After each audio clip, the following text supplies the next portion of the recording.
Friday, everybody. It is February 27th, and this is the final Friday in festive February. And we weren't disappointed this week. We had two more big holidays to celebrate: Mardi Gras on Tuesday and Ash Wednesday. So those are pretty much the yin and yang of your holidays. Spring training also started this week for professional baseball, and the Chicago Cubs have applied for a government bailout program in the hopes that they will finally win a World Series this year.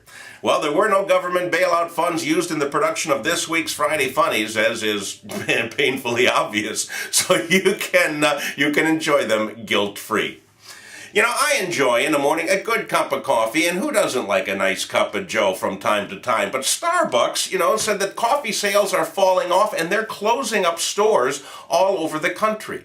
Meanwhile, in Vassalboro, Maine, the Grand View Topless coffee shop opened this week to rave reviews. Now, as you can imagine from the name, the waitresses in this coffee shop are topless, and thus they provide the grand view. And they don't make you order coffee in funny-sounding sizes like Starbucks. What is that? Venti and Grande and Gigante? I don't even know what they are. Here, it's very easy to remember. You can order the A cup, the C cup, or the double D decaf.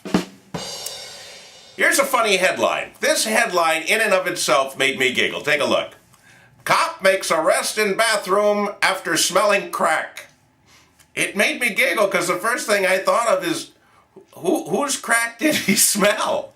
And why is that illegal? And then I read the story. It turns out the crack in question was crack cocaine that was being smoked in a men's room at a gas station.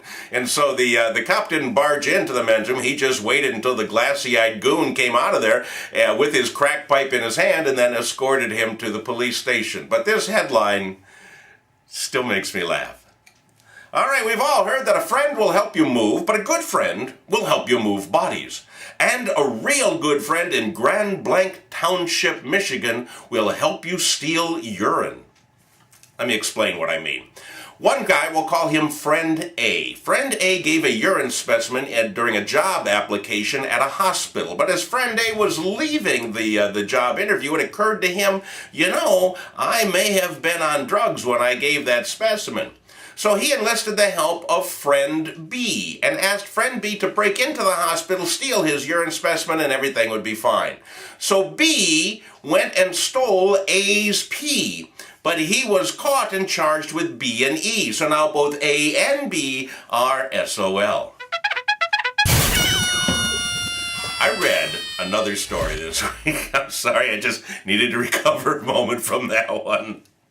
I read another story this week about a woman who received a bill for $1,000 in phone sex calls. And I'm reading this going, what's so unusual about that? And then I further read that the woman was 86 years old. And these phone sex charges have been charged to a credit card owned by her husband, Sylvester, who has been dead for the last 20 years. So the charging company realized that this was a case of identity theft, and they removed the charges from the credit card. And the woman said, this whole thing was ridiculous. Sylvester's been dead for 20 years, and I haven't called a phone sex line in well over 15. Finally, our new segment I like to call News from Around the World.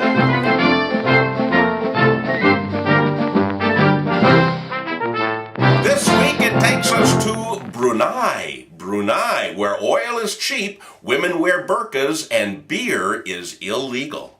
So when customs officials seized a boat this week, they found 1,382 cans of beer, which they then confiscated. 1,382 cans of beer in a boat.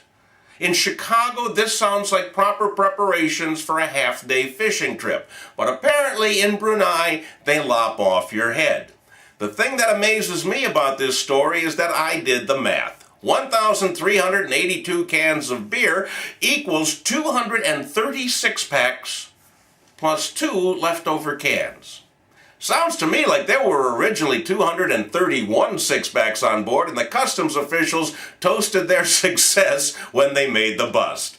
Hey, that's all I have for you this week. Remember that you are now 5 minutes closer to happy hour than you were when you started watching these funnies.